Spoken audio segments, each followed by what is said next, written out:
Okay, greetings and salutations, people on the internet. This is Mauricio Carvalho on the MLPC Linguistics Languages channel. And we're talking about the Bulgarian language today. The Bulgarian language. A Slavic language is spoken in the Balkans, a language about which many people know virtually little, virtually nothing about. And we're going to delve into it and explore the details. Many people think it's maybe finally like an easy Russian because it has no declension. It doesn't have the various cases that Russian has on the nouns. In Russian, in Polish, in Ukrainian, in Czech, even in Croatian, there are 5 or 6 forms for every noun in the singular and 5 or 6 forms in the plural of every noun and adjective, depending on the function of a word in a sentence. In Bulgarian there isn't. There's only a singular and a plural. Much like in English or in any modern Western European Latin language, there is no declension in Bulgarian, which is quite astonishing given that the declension plays a very important role, a very central role in the other Slavic languages. So how does Bulgarian work without it? But we're also going to see that Bulgarian, well, it makes up for the lack of complexity in the noun and in the adjective by having a far more sophisticated, far more complex verbal system than the other Slavic languages. It's going to be quite surprising. If you think you know Slavic languages, you don't know Slavic languages until you know Bulgarian. And of course, there's also a very funny feature that the Bulgarian people, when they say yes and no, when they shake their heads, which is supposed to be no in most of the world, and when they nod like this, the meanings are opposite. This is no and this is yes. Do you know about that? Many people know about that. Take a look at this clip that shows a little bit of that. I found it on Shorts, and we'll be back in a second. This is Bulgaria, and it is one of the few countries in the world where this means yes and this means no. it's so confusing. Just imagine. Do you want some beer?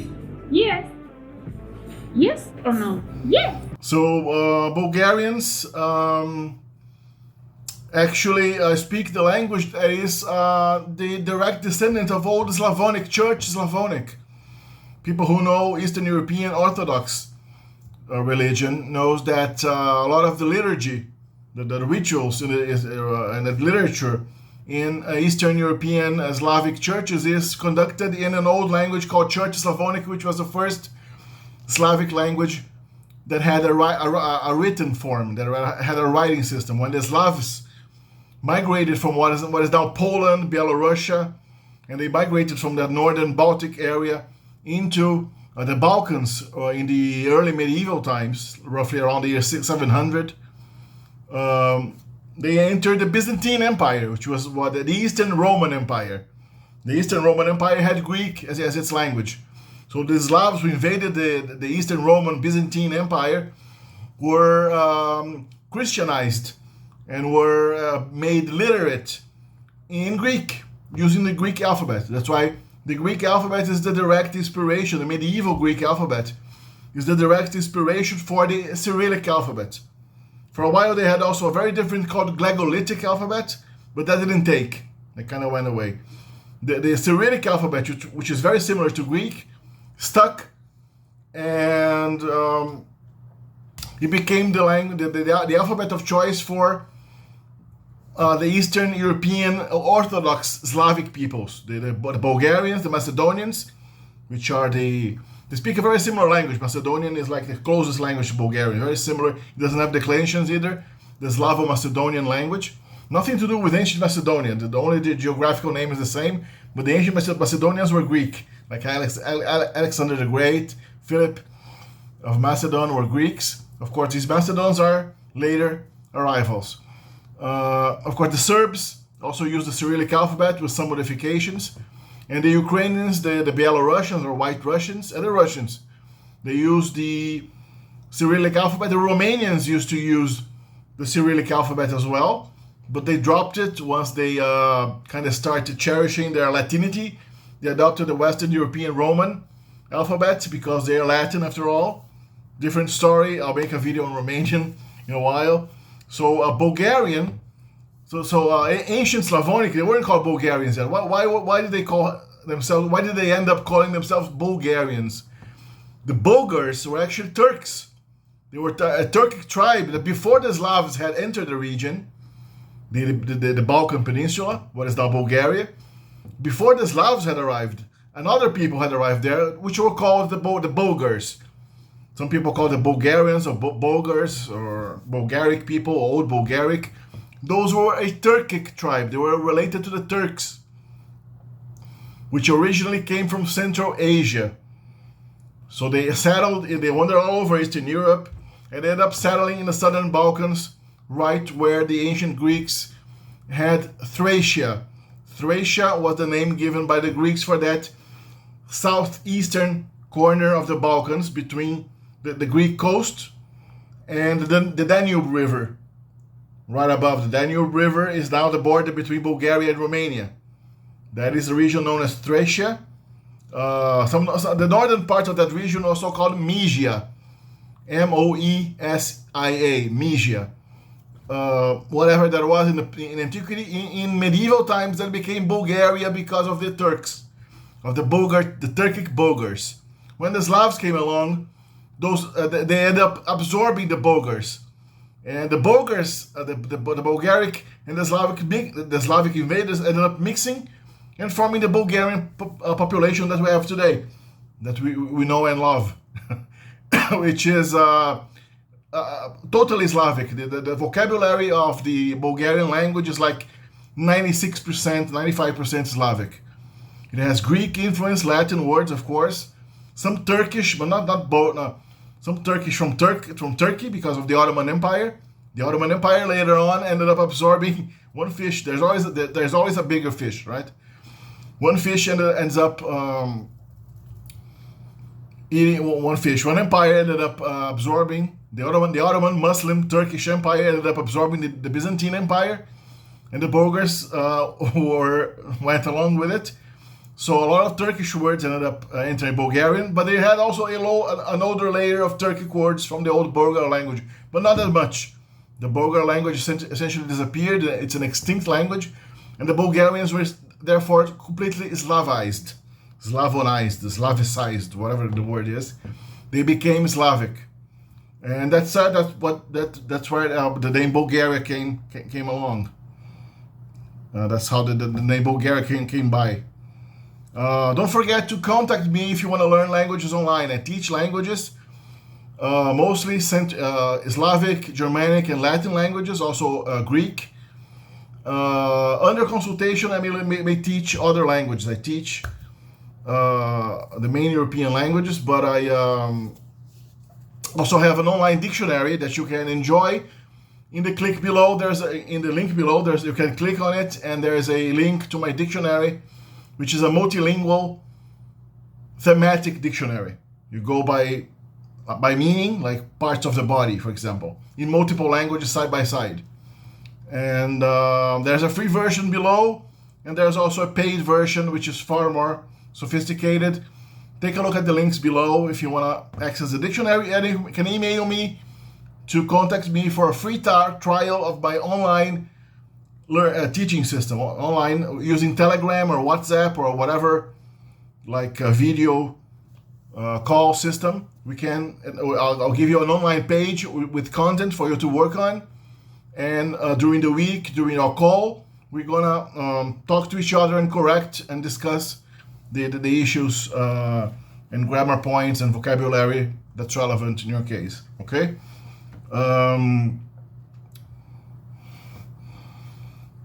Here you find the evolutionary tree for the Turkic languages, where you find the old Bulgar right there in the last language down under the tree.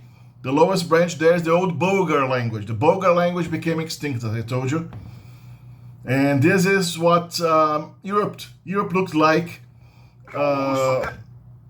in around the year 800 and something, around the time of Charlemagne, Karl the Great, which was the emperor of the Frankish Empire.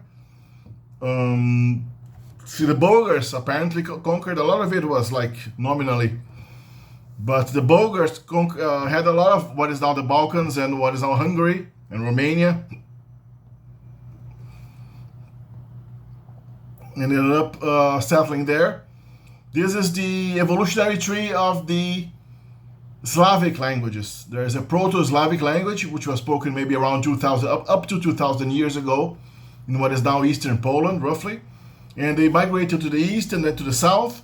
In the east, they formed the Eastern branch with Russian, Ukrainian, Ruthenian or Russin, or the White Russian as well.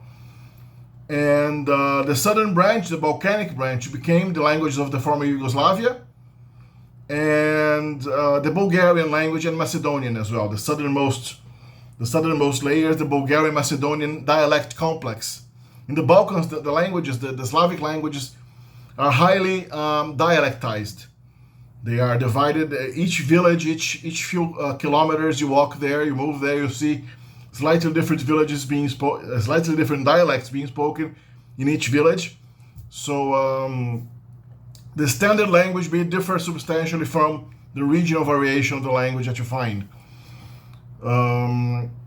And the older forms of the Balkanic Slavic languages, the old Balkanic Slavic language, which was already a little different from the Proto-Slavic. There was maybe some 7-8 centuries separate from the mother language, but quite close to it, was and still is the basis, as I told you in the beginning of the video, the basis for the Slavic Orthodox literature and liturgy. So the Eastern European Russians and Ukrainians used Old Bulgarian, which is Slavonic, Church Slavonic, as the literal language until the 1700s, basically.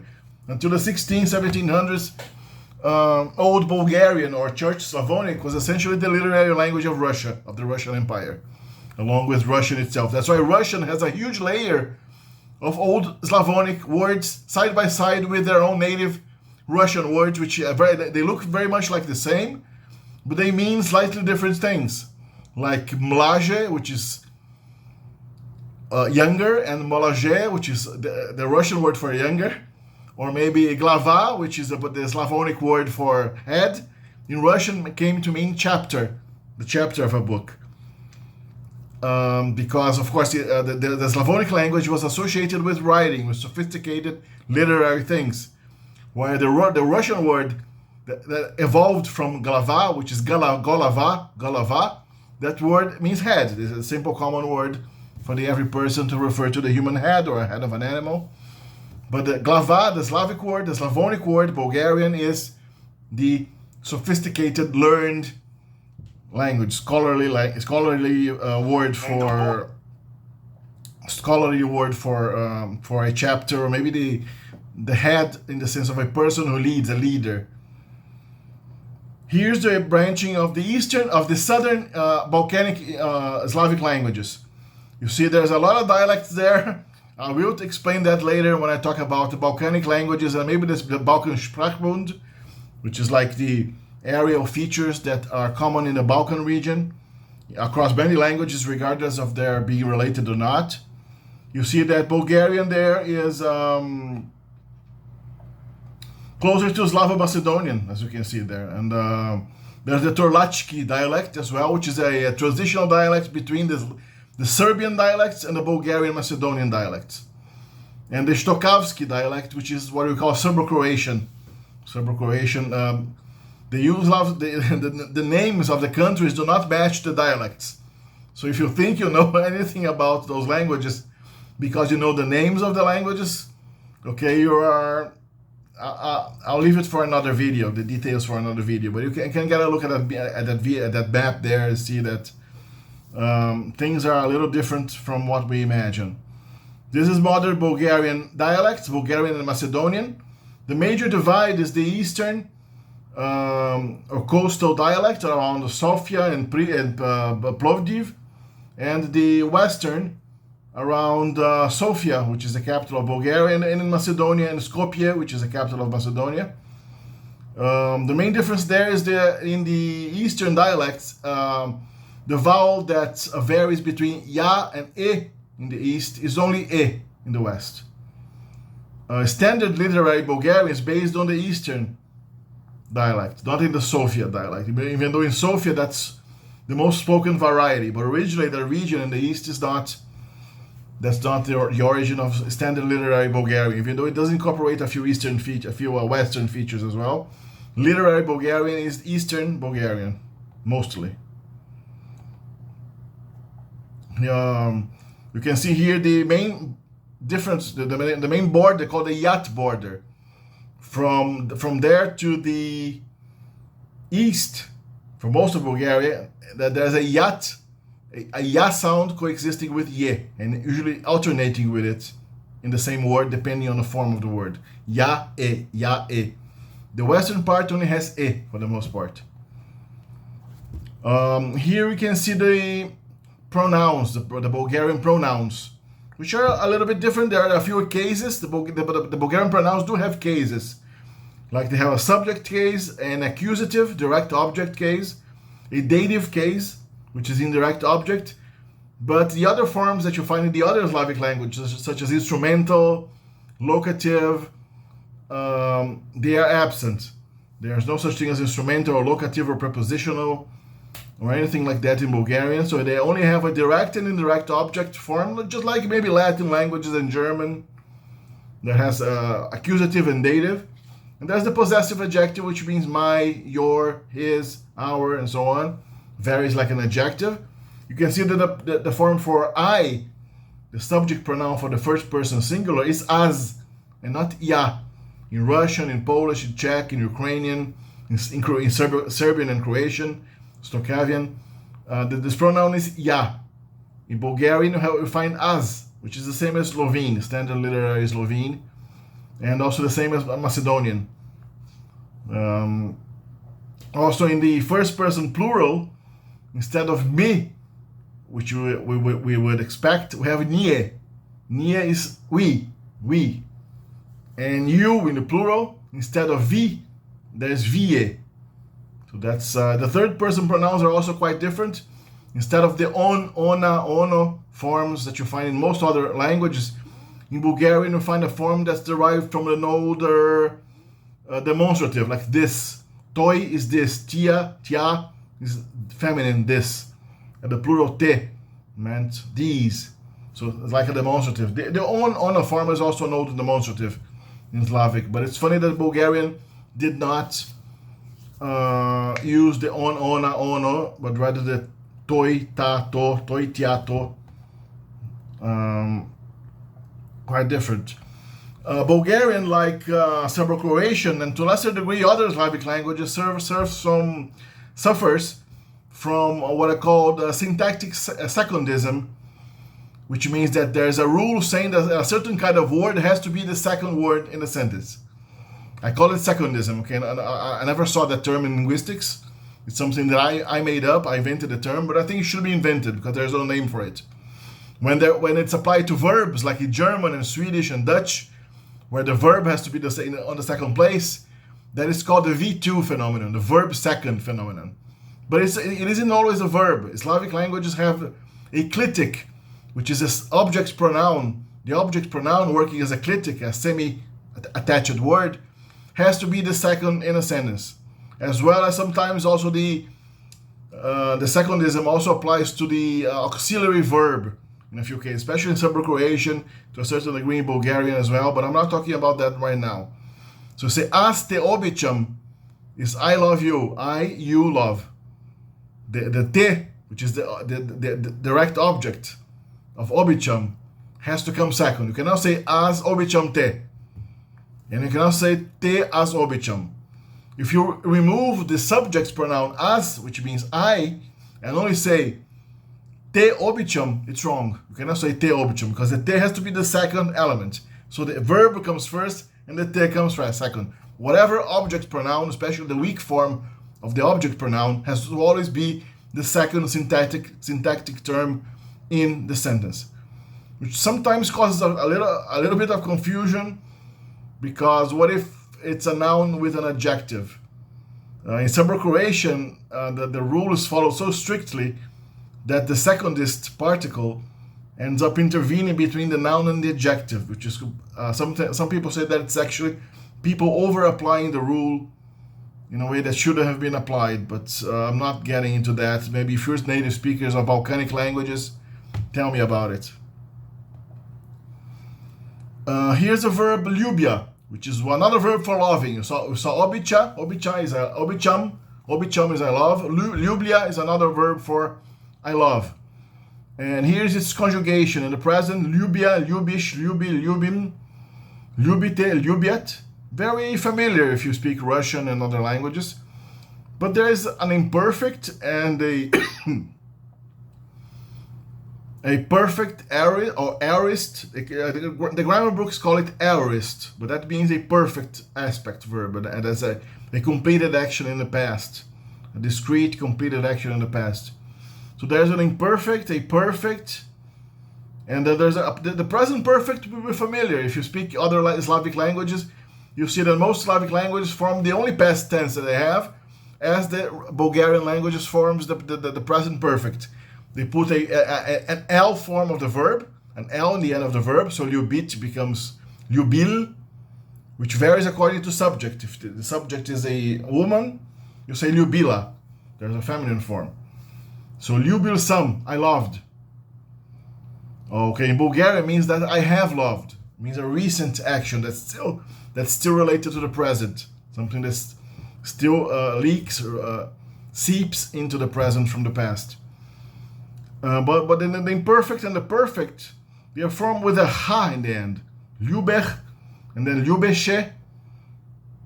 Ljubech is I used to love, I loved, in the sense of repeated love, an imperfect past. Ljubechme, ljuberte, that reflects old Slavic verb forms which were lost in almost all Slavic languages. Serbo-Croatian, Serbo-Croatian, standard literary Stokavian, still has a leftover of that system, but it's very, very, very little used. In Bulgarian, this is still widely used in any level of speech. So ljubech, ljubeshe, in the perfect ljubih, ljubi, ljubihme. All of these forms there are still in wide use in the standard Bulgarian. So Bulgarian it's going to be interesting because perfect and imperfect are aspects. But Slavic languages, they have aspect as well in the verb. So this verb is imperfect by nature. So how can an imperfect verb have a perfect past?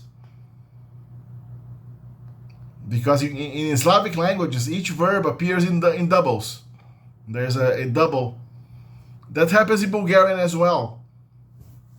Many linguists say that feature arose in Slavic languages because Slavic languages lost the verbal complexity, and they ended up having to make up for the loss in verbal complexity by creating separate verbs for each aspect. One perfect, indicating a completed action, a discrete, unique, completed action, from the generic performing of actions in general senses, or in habitual, or repeated, or without any specific point in time, or not occupying a specific point in time. But verbs in Bulgaria, even regardless of whether they are in their essence perfect and imperfect, they still have the perfect and imperfect conjugations in them. So that theory isn't very accurate, because Bulgarian developed the same aspectual pairs, so that each verb in Bulgarian comes in two verbs, but they have the aspectual distinction in their conjugation. That leads to many complexities, which I'm not going to be able to explain fully here, largely because I don't understand them fully, and there's no time, but we're going to take a look at some of them. Here's the verb to be. Of course, the verb to be, obviously, is irregular, as you can expect. As, sam, ti si, to je, nie sme, vieste, te sa. That's a present conjugation. It has an imperfect biach, beshe, beshe, biachme, biate, biacha. You see how yach alternates with e? That's an Eastern Bulgarian feature. Yeah? The perfect is also biach, beche, biachme, biate, biarte, biacha. So the verb to be does not distinguish between aspects very well, because it's something that is not, aspect is something that you don't expect from a linking verb that has so little semantic content. The verb to go is interesting because, well, in the present it's quite okay, but in the L form, you can see that it's regular. Most Slavic languages have shell, shla, shli, or shed, shla, shri, shwa, shla. In the perfect there, you can see idel sam. The present perfect. Idel sam, not shell sam. In the feminine, idela sam. I went, idela sam. A woman saying I went. A woman saying I went is idela sam.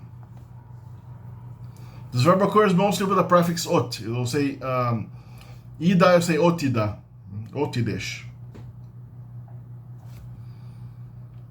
So let's talk about the aspect and time and tense relationship there. Kupovam and kupia. So Bulgarian verbs have no infinitive. That's another feature that maybe co-evolved with Greek. Greek lost the infinitive of the verbs as well. So when you mention the name of a verb, you use the first person present tense, like I buy here, I buy. Kupovam is I buy, I'm buying. And kupia is I buy specifically. So unlike the other Slavic languages, the perfective verb can have a present tense, but its use is limited.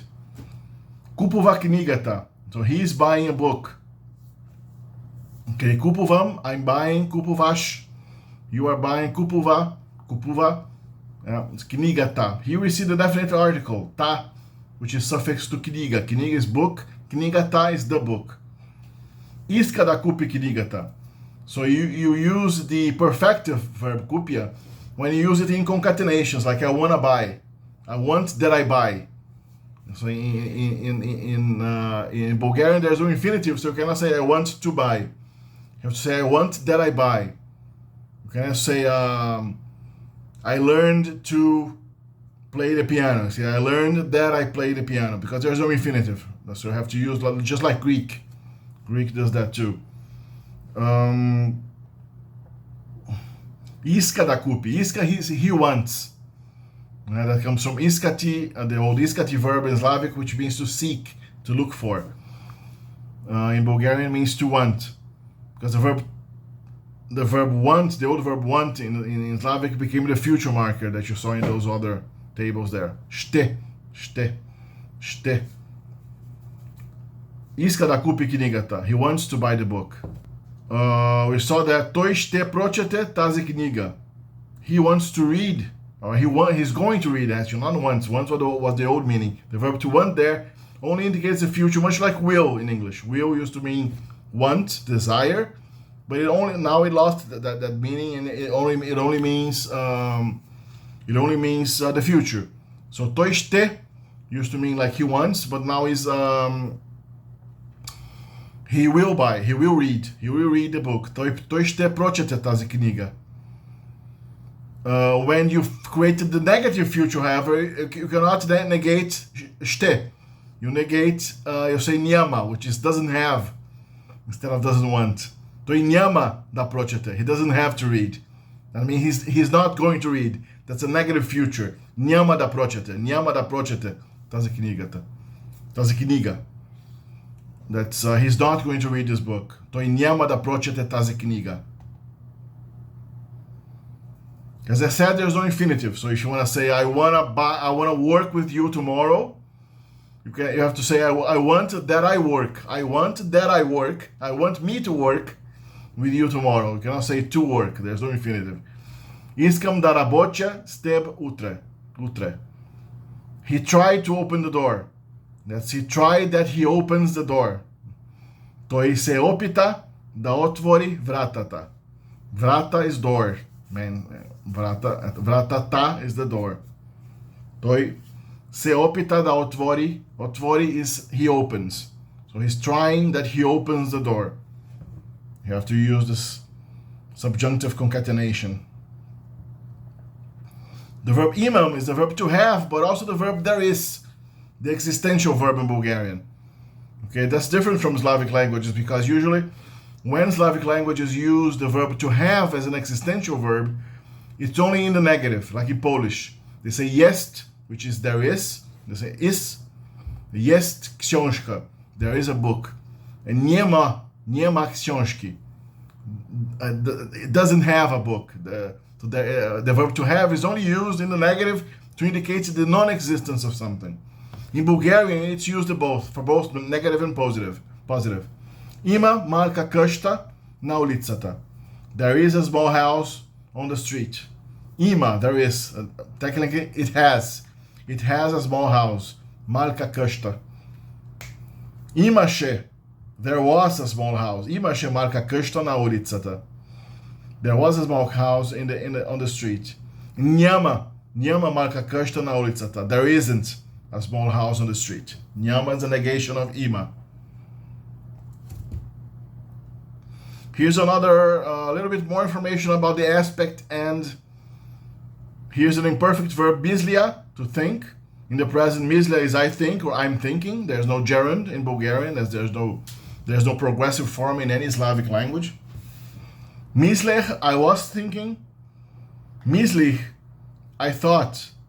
Mysli sam, the present perfect, I have thought. And mysli biach, I had thought. If you put the auxiliary to be, the auxiliary verb in the past, just like English, if the auxiliary have is put in the past and becomes had, you have the plusquamperfect, the anterior perfect verb. If I had thought it, when you thought about it, I had already thought about it. Other Slavic languages typically do not have a way of expressing that. You cannot say I had done something in Russian or in Polish. You say when you arrived, I had already written my book. You can have to say like when you arrived, I already wrote my book, using the perfective verb. But further details about that are gonna come in a future video on the channel about Slavic aspect.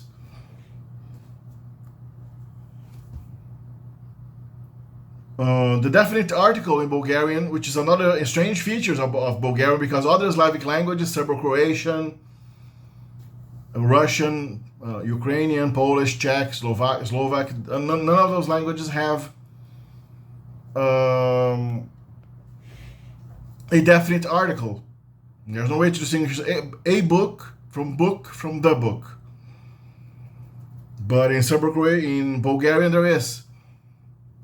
For masculine nouns, you add ut in the end. Grad, gradat. City, the city. In the plural, gradove, cities, becomes gradovete. The plural article is te, usually. Žena, woman, ženata, the woman. Noști, night. Noșta, the night. Noști, nights. Noștite, the nights. Miasto, which means a place.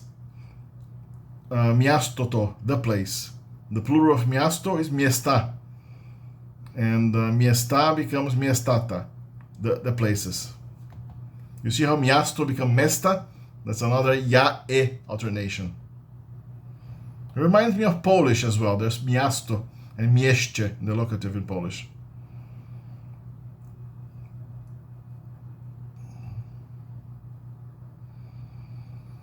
If the noun is qualified by an adjective, the adjective comes before the noun, and the article has to be placed in the adjective then. It's attached to the first element of the noun phrase. Here, krasiva žena. Krasiva žena. Krasiva ta žena is the beautiful woman. Krasiva ta. Not krasiva ženata. Krasiva ta žena. Just like Romanian. Romanian does that too. They put the article in whatever is the first element of the noun phrase. If it's a noun, it's the noun. If it's the adjective, put it in the adjective. Tazi krasiva žena. This beautiful woman. Golem grad. Big city. Golemiat grad. The big city. Moyat golem grad. So you can put it even in the possessive adjective, the possessive personal pronoun, so to speak, the adjective. Moi. Moi is my. Moyat is technically the my big city.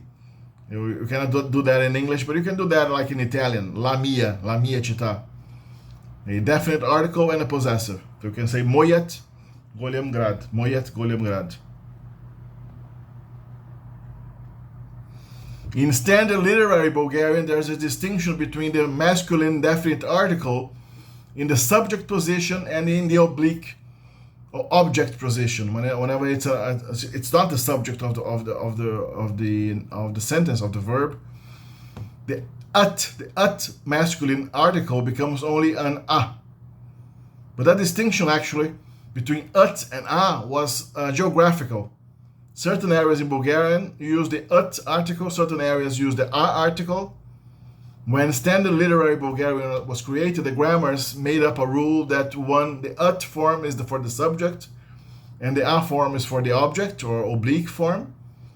So literary Bulgarian uses that. Most Bulgarians actually today, they are very well educated. They have a good scholarly, school education. So they ended up using that maybe artificial rule that was invented sometime in the 1800s or 1900s. So Mrazia Golemia Grad. Golemiat Grad means the big city. But if you hate it, you say Mrazia Golemia Grad, not Golemiat Grad. The T is lost and the becomes A. Živeja v Golemia Grad.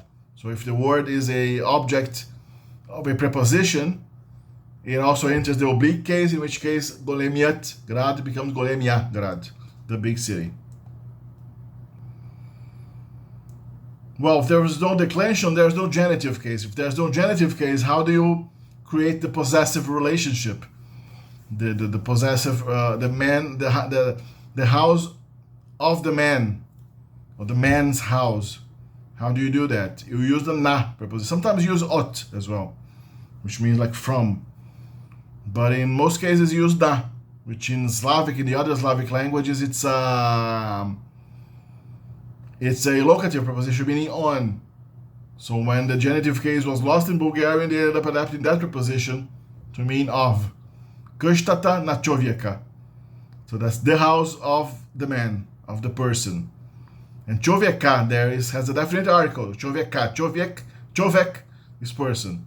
Čovjekat is the person. But there, čovjekat becomes not čovjeka because it's the object of a preposition. If you said the man of the house, you would be like čovjekat na kështata, because the feminine article does not change whether it's subject or object. Most monosyllables, masculine monosyllables, make the plural in ove, just like Serbo-Croatian. Grad, gradove, nož, nožove, plod, plodove, halm, halmove, vlak, vlakove. With a few exceptions. Muž, meaning a man. Manje, kon, horse, means has kone in the plural. Pat, which means a road, a way, makes patishta. That's a different one. That's different from Serbo-Croatian as well. Patishta, you see, it expect patove.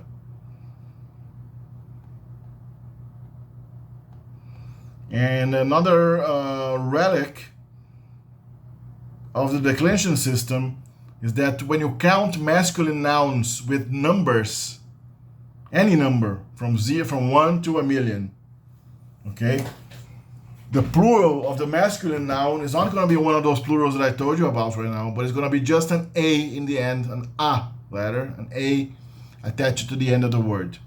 So grad will not be gradove, will be grada. If you say 3 cities, you say 3 grada, not grad. Gradove means cities, but 3 cities is not 3 gradove, it's 3 grada. So here, Edin grad, 1 city. 2 grada, 2 cities. 5 grada, 5 cities. 10 grada, 10 cities. Okay, in other Slavic languages, there's a bunch of complication with numbers because of declension. The numbers from 2 through 4, 2, 3, and 4 typically require either the plural, the simple nominative plural, or sometimes in certain languages, genitive plural, the genitive singular of the word, which is the origin of this. This looks like an old genitive singular, which in itself was not a genitive singular, but it was an old dual form. So I don't know exactly where that came from, but in the other languages, the loss of the dual number, which was very strong until medieval times in Slavic languages, the loss of the dual number left reflexes in the language. There are leftovers and fossilized duals lost here and there all over Slavic. That includes the usage with the low numbers 2, 3, and 4. That's why there's so much confusion with the words, with the usage of numbers.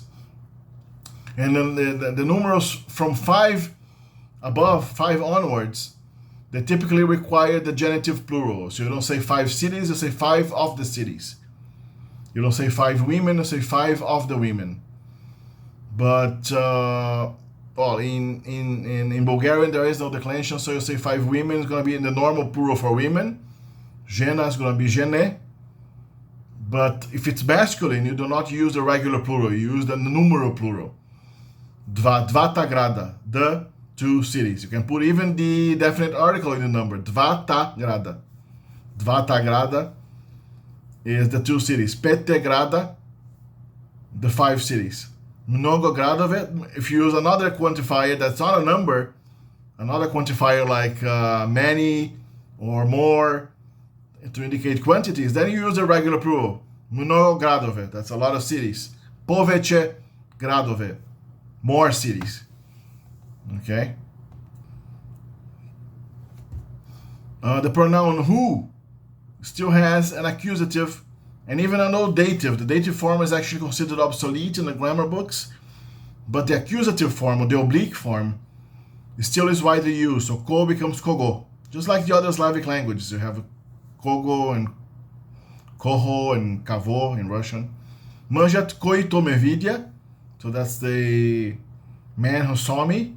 But manjat kogoto vidya, so that the kogo gains the definite article as well. Just like in Portuguese or Spanish, el hombre, el cual, la cual, la mujer, la cual. The relative prefix goes with the definite article. That's an interesting thing that Bulgarian developed. Koito goubi. Who did he kill? Who did he kill? That's he is a subject. Koito goubi. Yeah, who killed him? No koito ubi, né? Koito go ubi. So who killed him? Koito is subject. Him is the object go for him. Go is him. Ubi is a perfect of the verb ubi. Ubia, to kill. Kogo e ubi. So it's he killed who? Kogo is whom, the object form. Whom did he kill? Koya tazi žena. Who's that woman? You can have multiple negation in Slavic. That's typical in Bulgarian and typical of all Slavic languages. You can put like 4 negatives. There's no such thing as a prohibition of double negatives or triple negatives or quadruple negatives. You say a bunch of no's all over the place and everything continues to be negative. So you can say, I don't see anybody. You say, I don't see nobody. Right? Nobody sees me. Nobody doesn't see me. You still have nobody doesn't see me. You have to use nobody and it still negates the verb. He never travels anywhere. So it's like he never nowhere doesn't travel. He never nowhere doesn't travel. Everything is negative. There's no such thing as having to change nowhere with anywhere. Just put the negative on whatever negative words you have and just you don't care about it. Another simple thing about Bulgarian is the construction of the comparative and superlative of adjectives, which in Slavic languages have a lot of irregular forms. In Bulgarian, there doesn't seem to be any, actually. Even like good and big and small, they form regular comparatives with the prefix po. Goliam is big, po goliam is bigger. Naigolemiat is the biggest. Malak is small. Pomalak, smaller. Naimalak, the smallest. Dobar is good. Podobar is better. Naidobar is the best. That's it. Simple. That's a simple thing.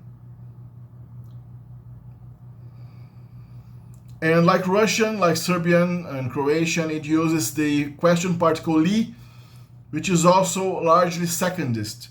It tends to occupy the second part in the second position in a sentence, If it's competing with clitic or an auxiliary verb, which is also secondist, there are secondary or tertiary rules to determine which of these secondist particles actually got to be within the second spot, the first, medium, or last position, which takes precedence over which. But that's way too complicated for me to explain because I don't even understand that in Bulgarian. Može li da ima podobar sviat? Can there be a better world? Može li da ima?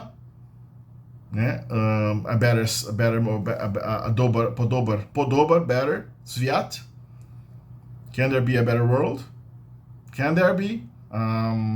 So don't forget to contact me if you want to learn Slavic, Germanic, or Latin languages and other languages upon consultation. I also teach Latin and Ancient Greek and Modern Greek as well. But you have to contact me for the conditions by email, and also go to the links under the video to visit my online dictionary, which is the only thematic multilingual dictionary. Today contains over 16 languages, and it's the only of its kind, the only thematic dictionary on the internet, as far as anybody knows. I have never found, I'm making these videos of 2024, I have never found another thematic, even bilingual, let alone with 16 languages, which is thematic, arranged by topics like parts of the body, animals, foods, tools, shapes, parts, diseases, professions. That's the only in the world. Visit it. There's a free version down below, but you'll find the instructions below. So also leave your like, subscribe, because you should already have, but by this time you probably, if you watch the video all the way to 47 minutes, you should subscribe, activate the notification bells. I won't make videos like every day, but when I make them, you're gonna want to watch them. And leave your comment and tell me what language, what topic in linguistics, or even in history, why not? History, philosophy, or sciences you'd like to see approached and discussed in my videos. And see you on the next video.